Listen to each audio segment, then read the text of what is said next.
사우나나 실내체육시설, 학원 등 일상 공간 감염이 계속되고 있습니다. 전파력이 큰 델타 변이 바이러스의 확산세도 거셉니다. 집단 감염이 발생한 현장에 나가 있는 취재기자 연결하겠습니다. 신준명 기자. 네, 서울 관악구 사우나 앞에 나와 있습니다. 네, 곳곳에서 집단 감염이 나오고 있습니다. 집단 감염 상황 전해주시죠. 네, 이곳에서 발생한 집단 감염과 관련해 현재까지 파악된 누적 확진자는 124명입니다. 건물에는 사우나뿐만 아니라 헬스장과 골프장까지 모여 있어서 방문자가 많아 집단 감염의 규모도 커진 것으로 파악됩니다. 집단 감염이 발생한 건 지난 11일입니다. 직원 1명이 확진 판정을 받은 뒤 방문자 등 접촉자 600여 명에 대한 전수검사가 이뤄졌습니다. 해당 시설은 기본적인 방역 수칙은 잘 지킨 것으로 파악됐습니다. 하지만 이용자 일부가 증상이 발현된 뒤에도 주기적으로 방문하거나 장시간 이용한 점이 역학조사를 통해 드러났습니다. 또 탈의실 등 공용 공간에서 마스크 착용이 미흡했던 점도 감염 확산의 원인으로 지목됩니다. 광운대학교와 연세대학교에선 아이스하키부 감독과 선수 등 36명이 확진 판정을 받았습니다.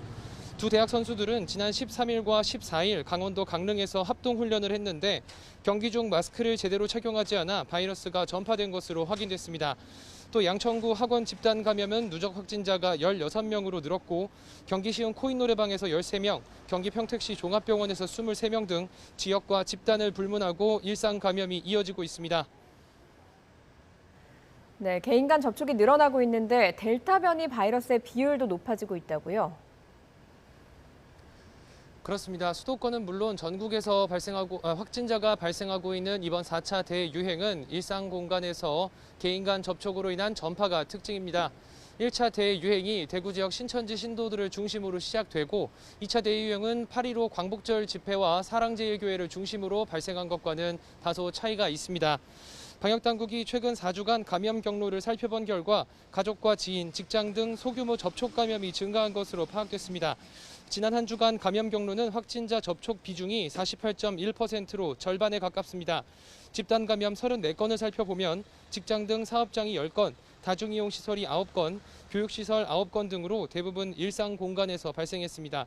이런 가운데 전파력이 강한 델타 변이 바이러스의 확산세도 매섭습니다.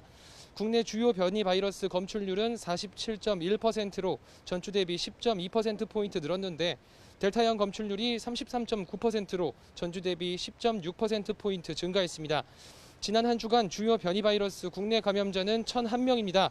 이 가운데 델타형이 719명으로 전체의 70%가 넘습니다. 6월 3주차 델타 감염자가 17명이었던 것과 비교하면 한 달 새 42배가 늘었습니다. 지금까지 서울 관악구 사우나 앞에서 YTN 신준명입니다.